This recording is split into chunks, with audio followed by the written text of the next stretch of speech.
A mulher sábia edifica sua casa, mas a tola com suas mãos a destrói. Momentos com Jesus apresenta o lar cristão. Toda mulher que usa a sabedoria, feliz é o seu lar.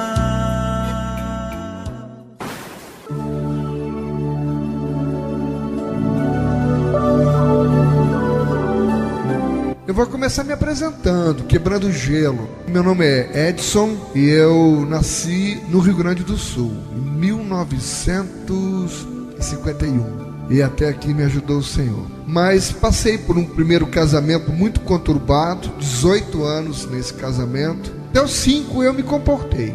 Fui um bom marido. Me esforcei muito para tentar ter uma família, constituir uma família. Mas dos 5 aos 18 a minha vida começou assim numa ladeira abaixo. Adultério, depois do primeiro adultério, aí para chegar no segundo, no terceiro, e tive muitos desencontros. Filho fora do casamento, que eu não conheço. Depois do primeiro casamento destruído, tentei um segundo. Estou nele até agora. E coincidentemente fazem 18 anos também. E quanta diferença! O primeiro casamento, sem conhecer a Deus, trabalhando no espiritismo, servindo ao capeta. 31 anos, dos 20 aos 51 eu trabalhei no espiritismo. Tinha sucesso profissional, cheguei a ser superintendente estadual do Banco do Brasil, fui gerente do banco em várias cidades, mas eu não era feliz. Então tinha um vazio grande dentro de mim. Eu ficava buscando nas coisas do mundo a satisfação para aquilo que me faltava dentro do meu lar. Um lar fracassado. Começa o segundo casamento, mas é engraçado. Também começou a dar tudo errado. Em dado momento comecei a achar que tinha feito a escolha errada, que aquela mulher não era a mulher que era a mulher da minha vida. Mas eu já tinha passado por tantas. E eu comecei a descobrir que não existe mulher perfeita, como também não tem homem perfeito. E tem uma história que eu gosto de contar, que é a seguinte. Uma pombinha, ela vivia trocando de ninho, porque ela, com o passar do tempo, o ninho começava a exalar mau cheiro. E ela não aguentava o mau cheiro do ninho. Dizia, meu Deus, esse ninho está fedendo. E trocava para outro novo, limpinho, cheiroso, gostoso. Mas daí, em algum tempo, começava o mau cheiro outra vez e ela tinha que trocar. As outras pombinhas viviam sempre no mesmo ninho. Nenhuma reclamava de mau cheiro. Nenhuma tinha coragem de dizer a verdade que ela precisava ouvir. O verdadeiro amigo é aquele que lhe diz o que você precisa ouvir e não o que você quer ouvir, o que você gostaria de ouvir. E uma pomba mais experiente chamou ela, vem cá, eu preciso lhe dizer uma verdade. Olha, o problema não está nos ninhos. O mau cheiro não é do ninho, o mau cheiro é seu. Qualquer ninho que você for, você vai levar o mau cheiro e você que vai impregnar o ninho com o mau cheiro. Eu era essa pomba. Queria trocar de mulher porque o mau cheiro era grande. Na verdade, o fedorento era eu. E aí aconteceu algo maravilhoso na minha vida. No meio de tanto desmanter, eu já estava destruindo o meu segundo casamento. Tive 3 filhas no primeiro casamento e no segundo 2. 5 ao todo. A diferença de um lar com Jesus e um lar sem Jesus é a diferença da água para o vinho. Foi quando Jesus entrou na minha vida. Ele mudou tudo. E eu hoje posso estar aqui, pela misericórdia do Senhor, para contar, para compartilhar as maravilhas que o Senhor fez quando entrou na minha vida, entrou no meu lar. Ele reconstruiu a minha vida, reconstruiu o meu lar. Agora teve um preço. Alguém pagou um preço muito grande, que foi minha esposa. Louvo a Deus pela vida dela. diz que o anjo do Senhor acampa-se ao redor daqueles que o temem e os livra. Às vezes a gente acha que o anjo do Senhor é uma criatura celestial que vai vir na nossa volta. São pessoas, irmãos. Eu creio que os anjos estão aqui, mas para agir na nossa vida tem que ser pessoas. E você pode olhar, Deus já colocou muitos anjos na sua vida para me ajudar. E a minha esposa foi um anjo que o Senhor colocou na minha vida quando todo mundo tinha desistido de mim. Diziam: esse não tem jeito, beberrão, adúltero, chato, arrogante. Meu Deus, era o dinheiro que eu achava que eu tinha. Espírita, convicto, plantava centros espíritas. Onde eu passei, eu criava, plantava, iniciava os trabalhos, divulgando a doutrina espírita. Chato, achava que sabia tudo, me estribava no meu conhecimento, que eu era culto, conhecia. Durante 31 anos que eu li tudo que eu pude sobre o espiritismo. E diziam para minha mulher: olha, não tem jeito. E teve um pastor, amigo nosso, na época, que chegou e chamou minha mulher, depois de ter tido uma discussão grande comigo. Eu discuti mesmo, enfrentei ele, disse um bocado de coisa, e ele não teve como reagir, como contra-argumentar, e saiu e disse para minha mulher: eu desisto de Edson, desisto, esse não tem jeito. E minha mulher começou a chorar e disse: pastor, o senhor pode desistir do meu marido, mas eu não desisto. E ela não desistiu. Aleluia por isto. Ela não desistiu. E Deus deu vitória. E Deus deu vitória, porque hoje nós estamos cantando o hino da vitória. Ela pedia um marido convertido, e Deus deu muito mais. Deus deu um pastor, deu um pregador da palavra. E hoje eu estou aqui, amanhã eu vou estar não sei aonde, mas passei por tudo isso para que pudesse hoje ter alguma coisa consistente para poder passar para os outros. Para quê? Irmãos, em nome de Jesus, ouça muito bem: o homem inteligente é aquele que aprende com os seus próprios erros, mas o homem sábio é aquele que aprende com os erros dos outros. Não queira ser só inteligente, queira ser sábio, que você, se for sábio, não vai precisar passar pela situação, pelo problema, para poder aprender com ele. O tema que me foi dado é os conflitos no lar. Graças a Deus que, pelo que eu vi, não tem ninguém aqui tendo conflito em casa. As famílias, os casamentos são umas bênçãos, não tem discussão. Isso aí acontece lá com os outros, né? Ninguém aqui tem problema. Só que eu preciso falar a verdade para vocês. Eu não vim aqui mentir. Quando ele me falou o tema, eu fiquei me lembrando muito da história do velhinho que era sábio, e uma mamãe trouxe um menininho para pedir um conselho para aquele senhor sábio. E o problema era o seguinte: ele disse: o meu filho, ele tem uma compulsão muito grande por doce, e eu queria que o senhor desse um conselho para ele, para que ele parasse de comer tanto doce. E o sábio olhou e disse: sei, ele come muito doce. A senhora faz o seguinte: volte daqui a 15 dias que eu vou aconselhar ele. A mulher saiu contrariada. Ora, um conselho, por que ele não deu o conselho? Me marca para 15 dias, esse homem quer aparecer. Mas com 15 dias ela voltou. Aí chegou lá, ele deu o conselho para o menino. E ela não se conteve e disse: senhor, por que o senhor pediu 15 dias para dar esse conselho que o senhor poderia ter dado naquele dia? Disse: minha senhora, eu também tinha compulsão por comer doces. Então, quando a senhora me trouxe esse problema, eu disse: me dê 15 dias, que é o tempo que eu vou procurar primeiro me corrigir, para eu poder aconselhar os outros. E aí eu parei de comer doce. Agora sim, agora eu tenho autenticidade para dar o conselho, porque é uma coisa que eu estou fazendo. Bom, é evidente que não é exatamente o meu caso. Precisar de um tempo para não ter mais conflito em casa. A verdade é que todos têm conflito. Eu também tenho.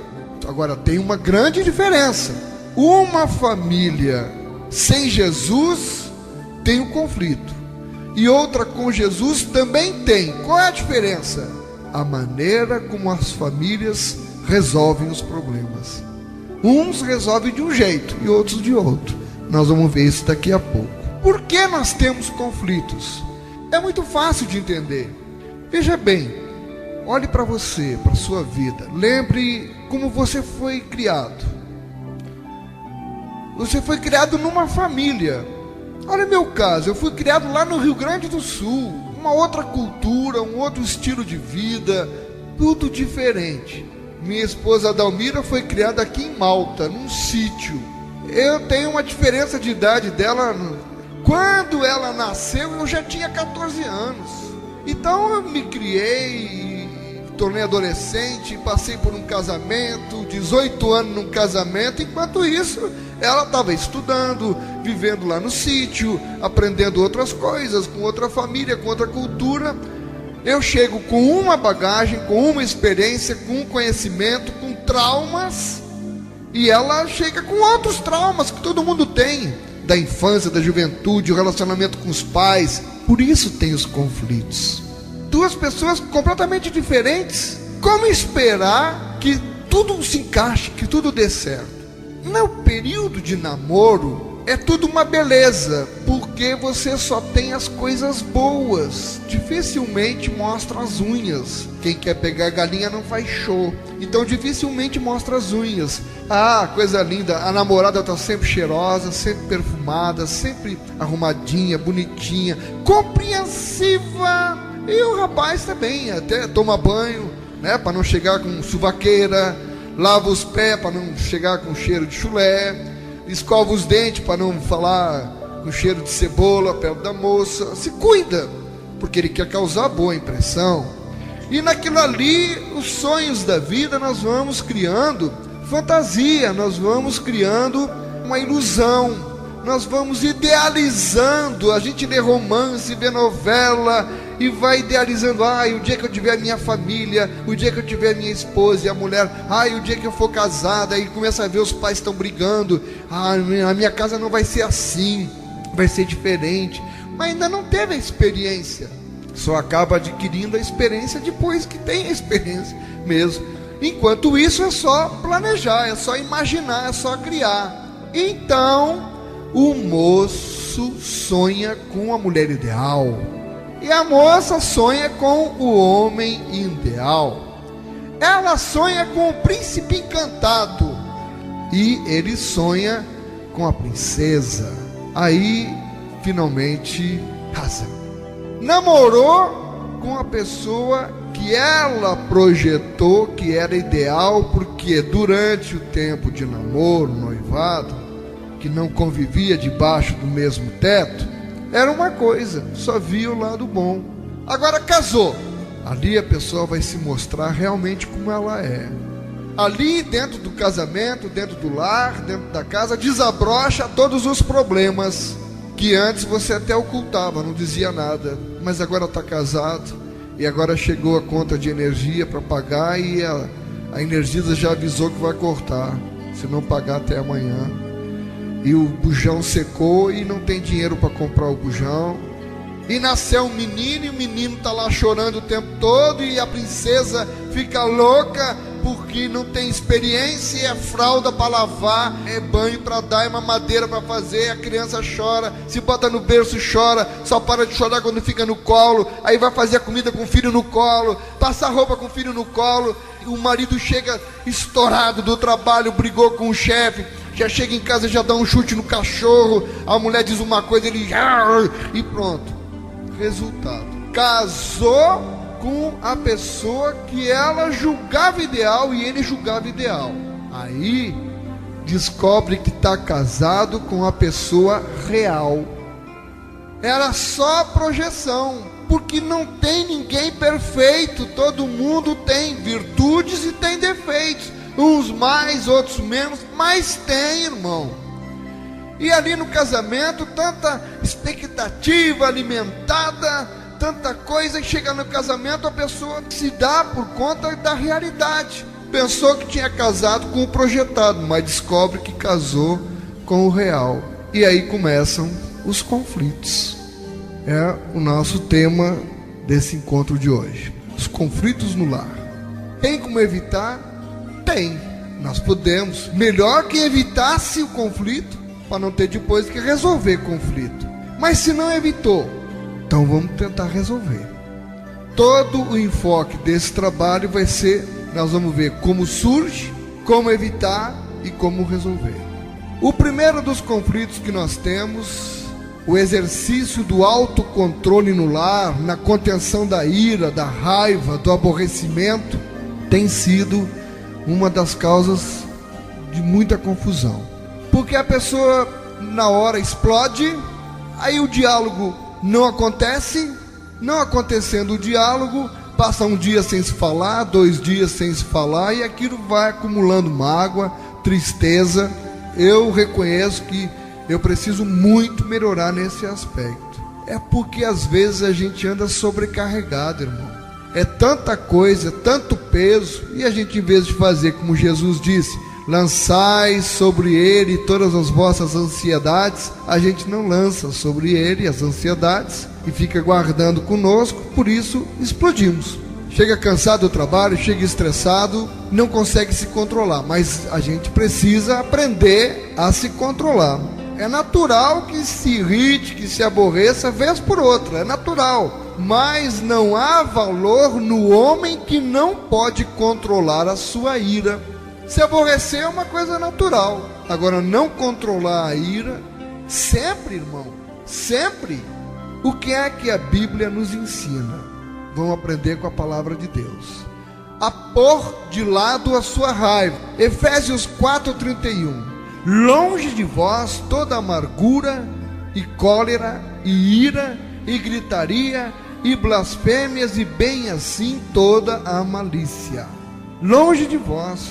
Colossenses 3, verso 8. Agora, porém, despojai-vos igualmente de tudo isto. Ira, apareceu de novo aqui, ó. Ira, indignação, maldade, maledicência, linguagem obscena do vosso falar. É inaceitável um crente ainda estar usando de palavras obscenas. Quem está em Cristo é nova criatura, eis que tudo se fez novo. E às vezes tem atitudes nossas que provocam a reação do outro. E aí o conflito dentro do lar. Se eu provoco a ira da minha esposa, é claro que eu estou já com a porta aberta para confusão dentro de casa. Provérbios 20, verso 2. Como o bramido do leão é o terror do rei, o que lhe provoca a ira peca contra a sua própria vida. Colossenses 3:21. Esse aqui é sério. Pais, não irriteis os vossos filhos para que não fiquem desanimados. Mas isso é muito sério. Às vezes a pessoa durão, quer mostrar autoridade e às vezes não analisa o ponto de vista do filho, não para escutar. Tem tanta forma e acaba irritando o filho. Estamos tratando de conflitos no lar, então evitar de estar provocando a ira dos filhos. Provérbios 15, verso 1. Eu gosto muito desse provérbio, porque ele nos traz um ensinamento muito grande. A resposta branda desvia o furor, mas a palavra dura suscita a ira. O que isso nos diz? Se você está no meio de uma conversa com sua esposa ou com seu esposo, e ela lhe diz alguma coisa, e você responde com aspereza, vai provocar no outro uma reação no mesmo sentido. Se a pessoa não se controla, e ela te diz outra coisa mais dura, e aí veio de lá para cá, eu me senti, ela não devia ter dito isso, ela foi mexendo, aí eu digo outra coisa, pronto, aí a discussão começa assim, volta a fita, voltamos para o começo. Me diz uma coisa que a princípio geraria em mim uma reação, mas se eu tenho o Espírito Santo, se eu tenho o autocontrole, eu me seguro, e eu digo, filhinha, acho que não é bem assim não, querida. Ora, eu tratando ela desse jeito, já desarmei. Ela vinha pronta para brigar, e eu respondo com uma palavra branda, desvia a ira. Agora, a palavra dura provoca mais ira. E aqui é interessante como nesse provérbio aqui no 15, verso 1, reside muitas vezes a origem de muitos dos conflitos no lar. Agora projeta isso dia após dia, o casamento vai perdendo a graça, a relação entre as pessoas vai esfriando, as pessoas vão ficando frustradas, desgostosas. Ele só me trata com ignorância, eu não tenho mais nem vontade de chegar perto dele. E aí é o efeito dominó, porque uma coisa leva a outra. Já vai esfriar depois na cama, já vai se deitar e virar para o outro lado, o marido já vai ficar com raiva. Uma coisa provoca a outra. Como diz a palavra, um abismo chama outro abismo. Bom, você escolhe. Você pode responder com palavra dura, saiba que vai provocar uma reação e vai tocar mais gasolina no fogo. Mas se você quiser, você pode dar um rumo diferente para aquela conversação e, consequentemente, para a sua vida. O que a Bíblia nos orienta? Ser vagaroso em irar-se, ou seja, longânimo, ser vagaroso em irar-se. Provérbio 15:18 nos diz: o homem iracundo suscita contendas, mas o longânimo apazigua a luta. Aquele homem iracundo é aquele homem irado, que está sempre de mau humor, está sempre respondendo atravessado, grosseiramente. Só vai provocar contenda porque vai provocar no outro uma reação contrária, que está sempre brigando. E a gente conhece muita gente que está sempre de mau humor, é impressionante. Já se levanta, já parece que com os pés trocados. Mas o que é vagaroso em irar-se, como nós vimos, apazigua a luta. Se ele demora a se irar, tem paciência, vai acalmar a confusão. Provérbios 16:32.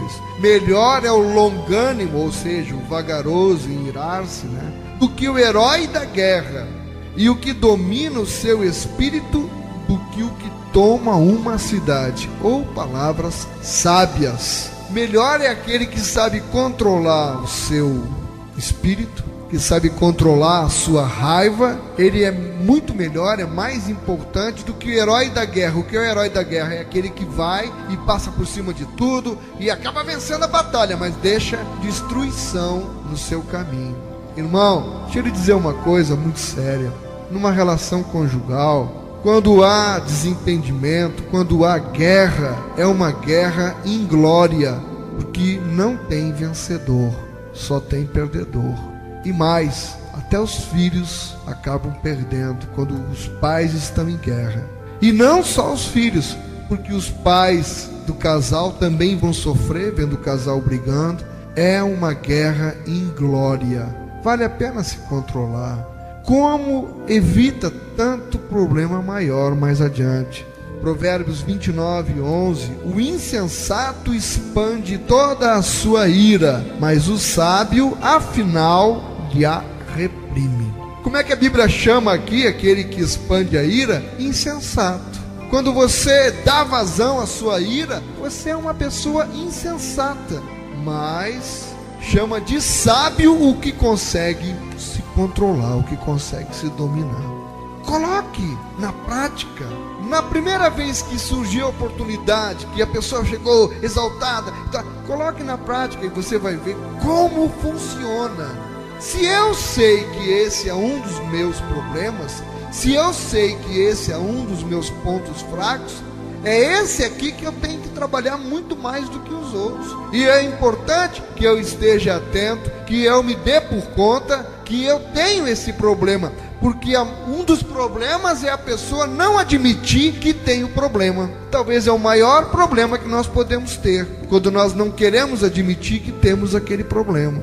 É preciso primeiro identificar. Se está identificado, glória a Deus, aleluia. Bom, nós temos esse problema. Vamos trabalhar para eliminarmos esse problema da nossa vida e o nosso casamento ser uma bênção, em nome de Jesus. Provérbios 19:11. A discrição do homem o torna longânimo, e sua glória é perdoar as injúrias. Oh, sabedoria! O homem discreto o torna longânimo, ele demora para se irar, e a sua glória ainda é perdoar as injúrias. É claro, quando a pessoa te disse um monte de coisa e você se calou, e essa é a tua glória. Você pode se considerar um vencedor. Você conseguiu se dominar, matou ali a confusão, a briga que talvez fosse acabar numa outra confusão, numa outra briga, em tristeza e mais tristeza. É por isso que os casamentos acabam se destruindo. As pessoas vão perdendo o prazer de viverem juntas, e aí começa a decepção. A glória é perdoar as injúrias, não para jogar na cara do outro também, mas o sentimento que dá na gente é um sentimento muito gostoso, quando você se dá por conta, eu consegui, não vou nem ficar lembrando mais disso, está lá no mar de esquecimento, e vamos para frente, que é para frente que se anda. O que a Bíblia nos orienta, irmãos? Evitar pessoas que escolham a ira e a raiva como estilo de vida. Como tem gente que vive assim? O seu estilo de vida é esse, irado o tempo todo, com raiva o tempo todo.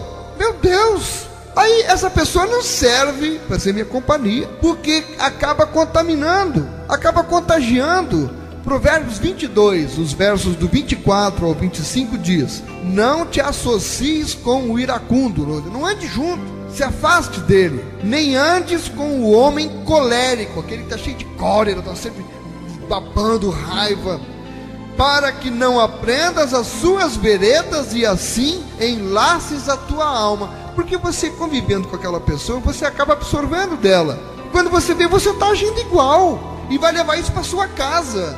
Olha com quem você está andando, escolhe as suas companhias. Evite andar com pessoas que não te acrescentam coisas boas, só trazem coisas ruins para a sua vida.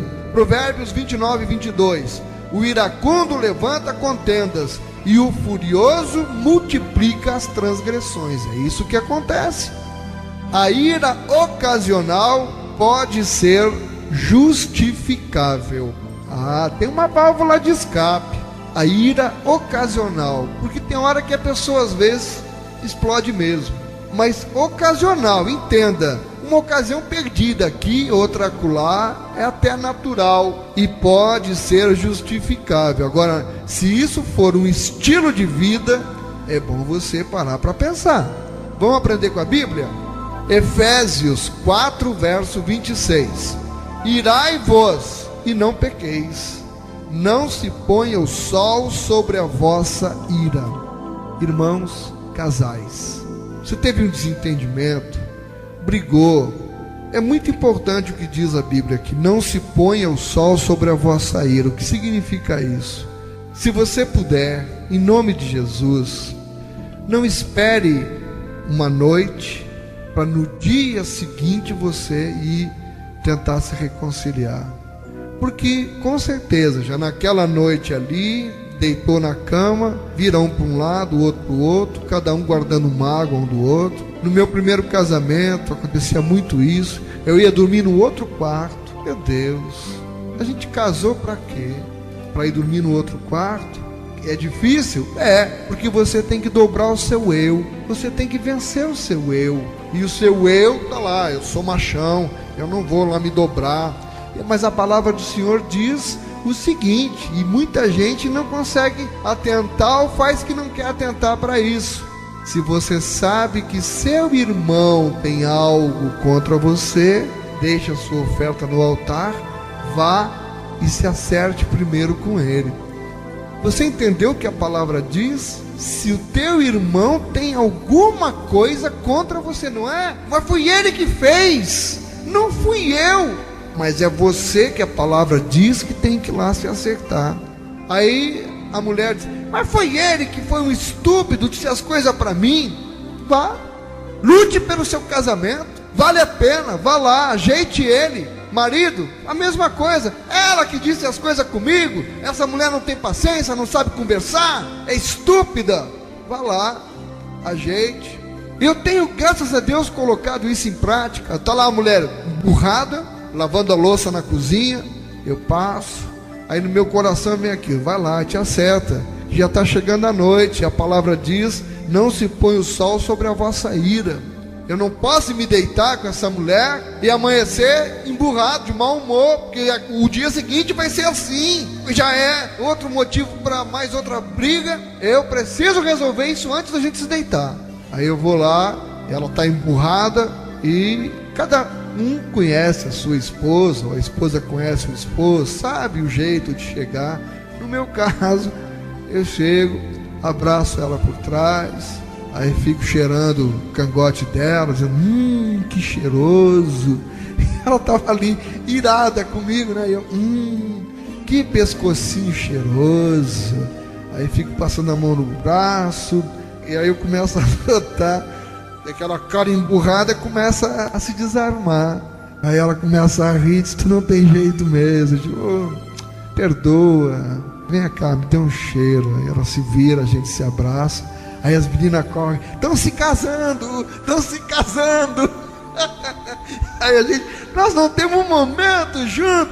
Pronto, elas que estavam tensas, vendo o pai e a mãe tensos, a família toda percebe, as anteninhas estão ligadas, irmãos. As crianças sabem quando as coisas não estão bem no lar e se sentem inseguras, e elas vibram, torcem para que a gente se acerte. Aí pronto, vamos nos deitar, já é aquela farra no quarto, pronto, acabou-se.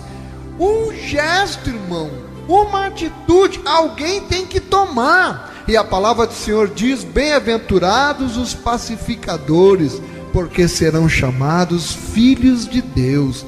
Oh, coisa boa. Seja você o pacificador na sua casa. Irai-vos, mas não pequeis. E não deixe para amanhã o que você pode resolver ainda hoje. Sabe por quê, irmão? Pode ser que nem haja amanhã. E se não houver o amanhã, você vai ficar pro resto da vida com aquilo, né? Eu poderia ter procurado, porque a gente não sabe quando é que Jesus chama. Marcos capítulo 3, verso 5. Olhando-os ao redor, indignado e condoído com a dureza do seu coração, disse ao homem: estende a mão. Estendeu-a, e a mão lhe foi restaurada. O que isso tem a ver com o nosso estudo? Está falando aqui do Senhor Jesus, indignado e condoído com a dureza do seu coração. São dois sentimentos. Por um lado, ele ficou indignado, irai-vos, indignou-se, mas não pecou. Ele se condoeu com a situação daquele pobre homem, e a reação dele de indignação se transformou numa coisa boa. Ele curou aquela pessoa, a mão dele que estava ressequida foi restaurada, viu? Ele se irou, é justificável. O que vai fazer com a sua ira, você é quem sabe. Se você vai transformá-la em mais gasolina para botar no fogo, ou se vai transformar a sua ira em água para apagar o fogo. O que é que os médicos falam a respeito da ira? Aumenta as frustrações do indivíduo. É verdade. Porque a gente acabou de falar, você está irado, não consegue resolver, vai ficando frustrado. E aí, esse é o problema, e atenção, diz que é para não dar lugar ao diabo. E é nessas horas que se prolonga a ira dentro de casa, aquela situação, é uma brecha para o inimigo começar a agir. Porque aí você começa a pensar coisas que em outras circunstâncias você não pensaria. Mas aí, porque está afastado, porque aconteceu aquilo, aí começa a pensar: rapaz, não é bem a mulher que eu pensei que era. Olha, que coisa, o meu ninho está fedendo, eu preciso trocar de ninho. E aquilo é um sentimento que vai crescendo, crescendo, crescendo, e vai se fortalecendo, e vai se consolidando. E cheguei um tempo na minha vida que eu digo: eu não aguento mais esse casamento, ou eu saio ou eu vou morrer. E peguei uma 12 que eu tinha, vou me matar. A mulher saiu para a igreja e eu fiquei lá. Minha vida não tem mais sentido, a gente só estava brigando. Sentei numa cadeira, calcei a 12 no chão. Até isso o diabo me ensinou como fazer. Então ela dá um soco quando você detona. Por causa que uma cano longo, eu não podia botar ela no ouvido. Eu digo: vai dar um soco, então eu vou apoiar ela no chão. O soco vai se calçar no chão.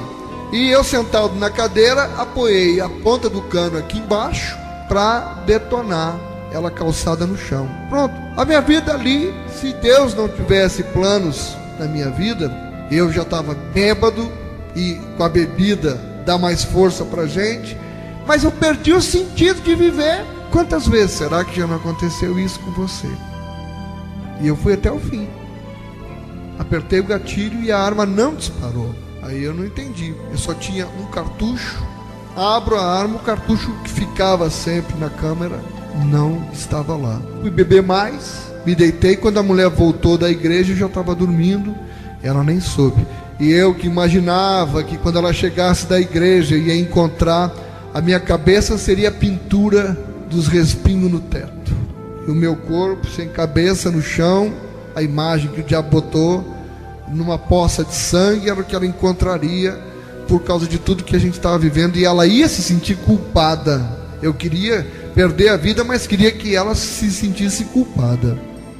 Meses mais adiante, eu já convertido, já indo para a igreja, eu disse para ela: Dalmira, aquele cartucho que ficava sempre no cano da arma, que fim levou, hein? Ela disse: aqui na minha bolsa. Então me dá ele, porque eu estou querendo vender a arma e eu aproveito e já vendo com o cartucho também. Agora, por que tu tirou esse cartucho da arma? Ela disse: não sei. Uma noite eu ia saindo para a igreja, eu já estava lá no portão, já tinha fechado o portão, e aquela coisa dentro de mim, o Espírito Santo falando: volta e tira o cartucho da arma. E eu não entendia, mas obedeci. Tu estava lá bebendo, tu nem viu que eu voltei, e eu tirei o cartucho. E aí eu disse: glória a Deus. A minha mulher de Deus, mulher de oração, Deus usa. A mulher de oração, Deus usa. É a mulher que vive fugindo do pecado, vive se consagrando, lutando em oração pelo marido. E Deus deu vitória, Deus deu livramento, porque Ele tinha propósitos na minha vida. Glória a Deus, Deus deu livramento. Você crê que Deus age assim? Você crê? Age, irmão. Mas é verdade, o poder de Deus na vida da gente, quando tem propósito. Então, aumenta as frustrações e pode impedir a solução dos problemas. É claro, se você for se deitar sem ter conversado, e no dia seguinte não conversa, aquela coisa vai ficando ali, né? E passou, um negócio não resolvido. Irmão, tem coisa pior do que pendência não resolvida na vida da gente. Ela está lá, é como cicatriz que não cicatriza. Você toca, dói, está ali, dói, e fica doendo, e não resolve. O que é pior, é contagiosa, isto é, transmite-se de uma pessoa para outra, porque se você vem falar comigo, eu estou irado, eu acabo brigando com você, o outro já sai irado também, chega lá adiante, tem um encontro com o outro, já briga também com o outro, já sai atravessado. É impressionante como é contagioso. Leva pessoas a ficarem fisicamente doentes, é verdade, porque a gente vai adoecendo. Adoece, os médicos é que estão dizendo isso. E ela é responsável pelo abuso físico de crianças. A pessoa está irada, está com raiva e parte para agredir uma criança e às vezes machuca mesmo. Não avalia as consequências do que é uma surra numa criança, indefesa, inocente. E a pessoa está tão irada que vai lá e marreteia a pobre da criança, descarrega na criança. Está errado. O problema não está nos outros, está na gente mesmo que não consegue se controlar. Admita, se você tem esse problema, como eu, admita e procure se corrigir. Deus tem agido na minha vida, porque eu tenho notado o quanto já mudei, como eu era e como estou hoje. Louvado seja o nome do Senhor. Então, eu estou sendo sincero, eu não poderia chegar aqui e dizer: eu sou perfeito, eu sou bacana, eu não tenho esse problema. Tenho esse e tenho muitos outros. A diferença é como é que eu me posiciono para me corrigir, para deixar o Espírito Santo agir na minha vida. E por último, saiba que é uma das maiores causas do divórcio. Bom, eu sou um exemplo vivo disso. Por que é que acabei um casamento de 18 anos? Porque dos 5 aos 13 a gente só vivia assim. Não resolvia, não consertava, não ajustava, e era só acumulando, ficando frustrado, adoecendo, pressão alta, coração, e tristeza, amargura, procurando outras mulheres, e aí um abismo chama outro, porque não encontrava satisfação lá, porque eu precisava encontrar satisfação era na minha casa, na minha família, e onde menos paz eu tinha, acabei me divorciando. Irmão, não queira chegar nesse ponto. Não tem coisa mais triste do que uma separação de um casal. Eu nunca vou esquecer, nunca vai sair da minha mente uma das cenas mais tristes da minha vida, que foi eu ver minha primeira família a mulher e 3 filhas. Observe só, a mais velha tinha 14 anos, a outra tinha 12 e a mais nova tinha 10. Entraram num carro, o caminhão de mudança esvaziou a casa, saiu na frente, elas entraram no carro e foram embora para João Pessoa. E eu fiquei sozinho olhando a minha família, 18 anos, eu vi ir embora. Eu tinha sido culpado, eu tinha destruído aquilo. Se eu tivesse tido controle, se eu tivesse procurado lá atrás resolver a situação, eu não teria passado por aquilo. Eu joguei fora a minha família. E as consequências que vieram depois disso, não quero saber não.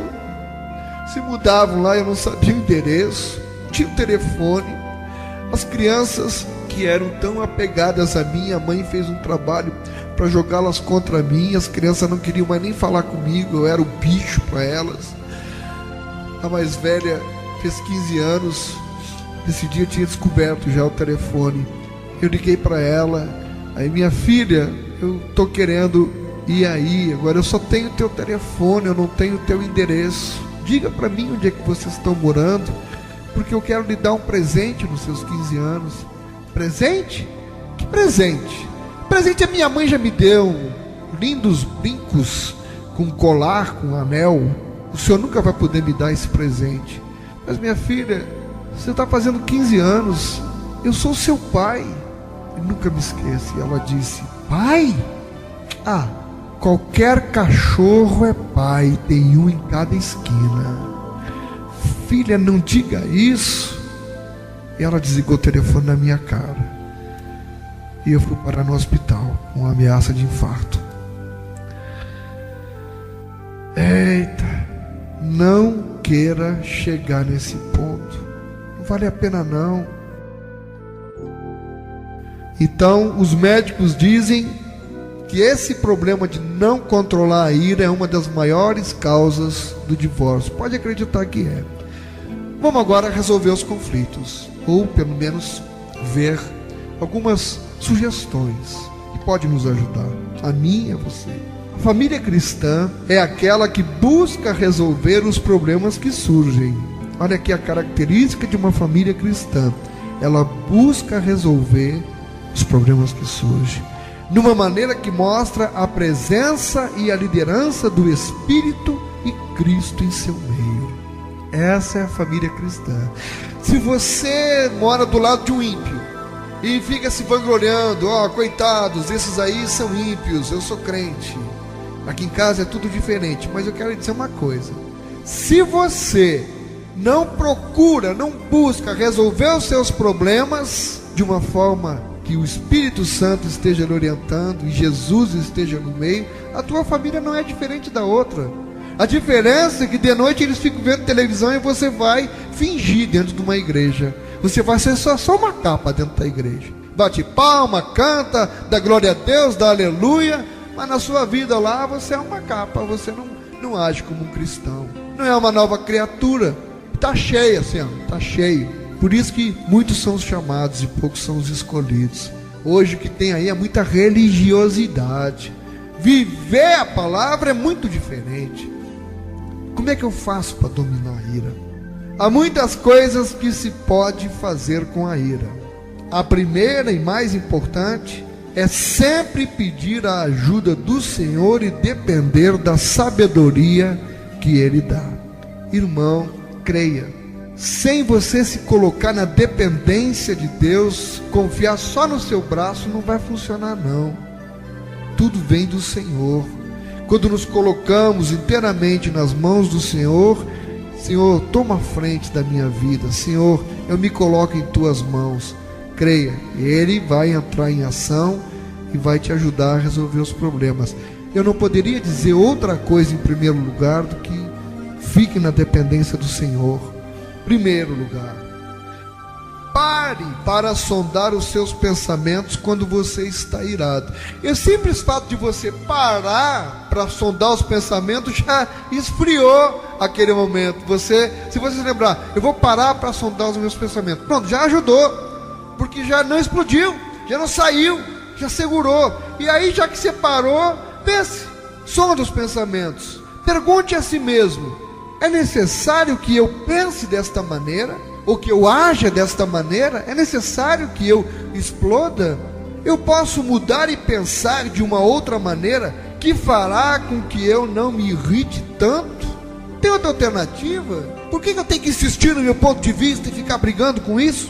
Só porque nós pensamos e agimos de uma certa forma no passado, antes eu pensava e agia assim, eu era assim, mas eu não preciso ser assim, eu não preciso continuar sendo assim. Não justifica que nós pensemos assim agora. Eu pensava assim, mas eu não penso mais, eu sou uma nova criatura, Cristo vive em mim, então eu tenho que dar espaço para Ele agir na minha vida. Procure acalmar-se, tente. Não tem outra fórmula, irmão. Eu não tenho uma fórmula mágica para você. A resposta está dentro de você mesmo. Procure acalmar-se. Espere 15 segundos antes de explodir. Na próxima vez, conte até 30, que vai ser 30 segundos. E continue, cada vez aumentando mais os períodos que você vai contar antes de explodir. Funciona. Eu tenho feito isso e Deus tem me abençoado. Porque na hora que vem aquela força que às vezes é maior do que a gente, mas nós podemos controlar os nossos impulsos, irmãos. Nós podemos e temos que controlar. Então continue com períodos mais longos e você vai ver que com muita prática você não mais precisará explodir ou estourar e poderá resolver com calma o conflito. Porque na hora que você esfriou, esse tempo você está contando, você está se acalmando e você já está pensando no que vai dizer. Não disse logo o que veio na cabeça, pensou, e aí pronto, Deus mostra a solução para você. Amém. Dê aos outros os direitos que eles têm. Essa questão de explodir é porque a gente às vezes não quer entender que o outro também tem o direito de falar, tem o direito à opinião dele, e eu não quero respeitar, mas quero ser respeitado. No momento em que você irar-se, lembre-se que isto não é justo para com as pessoas que estão ao seu redor. Peça que alguém ajude você. Quando o virem irado, as pessoas devem alertá-lo. Combinei com a minha filha. Filha, quando você perceber que o pai está querendo se irar, você vem e faz um sinal para mim. É uma ajuda externa e ela faz, e é bom. Pense a respeito daquilo que o está incomodando. Por que isso está me incomodando? Por que está provocando essa reação em mim? E procure acalmar-se. Procure, faça, tente, se esforce, busque. Não espere também demais dos outros. Muitas vezes a gente espera demais dos outros e não entendemos que os outros têm limitações, como nós também temos. Você gostaria que agissem assim com você? Então por que você age assim com o outro? Quando você não espera demais, você não fica decepcionado e não se irrita. Não seja um escravo emocional das situações que estão deixando você frustrado. Use o problema e a sua cabeça para mudar a situação. Eu gostaria de dar 5 minutos para vocês.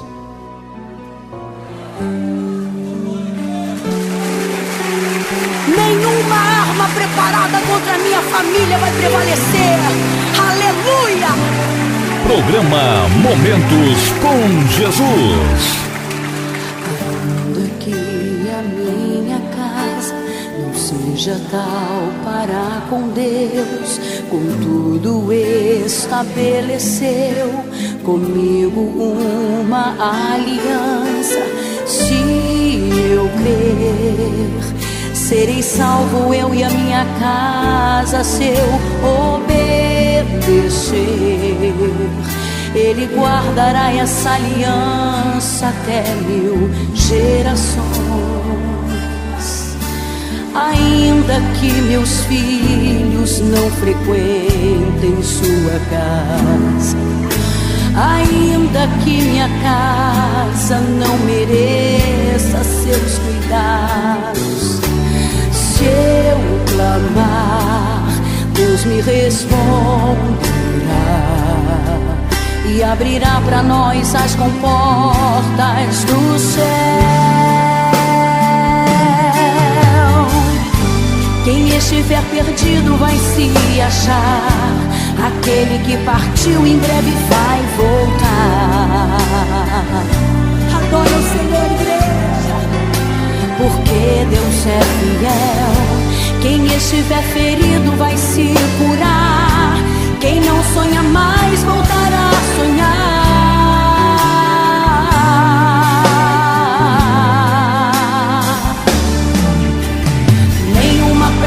Chantagem, contenda, inveja, frieza, nem mesmo feitiço vão prevalecer contra minha família. Eu ando com Deus e não temo perigo. Um filho querido vai voltar pra casa. Quem não é de casa vai ter que sair. Muralhas de fogo estão cercando os muros. Arcanjos armados não saem daqui. Deus já deu ordem aos anjos, ao povo. Até o inimigo vai ter que me servir. Se eles falharem em minha defesa, Deus se levanta do trono e vem me acudir. Deus é fiel. Aleluia, levanta sua mão e adora o Senhor.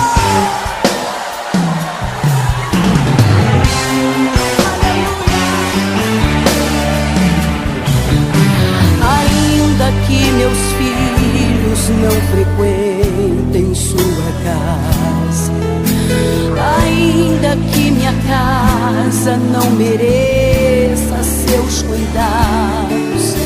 Se eu clamar, Deus me responderá e abrirá para nós as comportas do céu. Eu creio nisso, Senhor.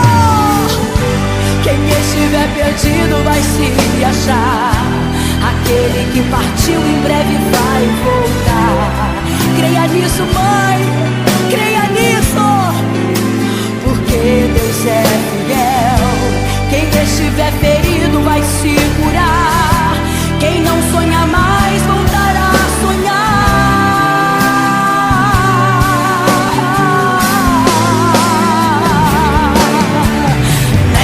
Praga, chantagem, contenda, inveja, frieza, nem mesmo feitiço vão prevalecer contra minha família. Eu ando com Deus e não temo perigo. Um filho querido vai voltar pra casa. Quem não é de casa vai ter que sair. Muralhas de fogo estão cercando os muros. Arcanjos armados não saem daqui. Deus já deu ordem aos anjos, ao povo. Até o inimigo vai ter que me servir. Se eles falharem em minha defesa, Deus se levanta do trono e vem me acudir.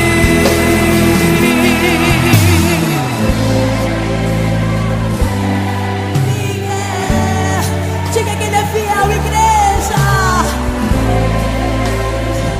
Tu és fiel, Senhor. Visita a nossa casa, Senhor. Programa Momentos com Jesus. Aleluia. Seja adorado, Senhor do universo. Aleluia. Oh, glória a Deus.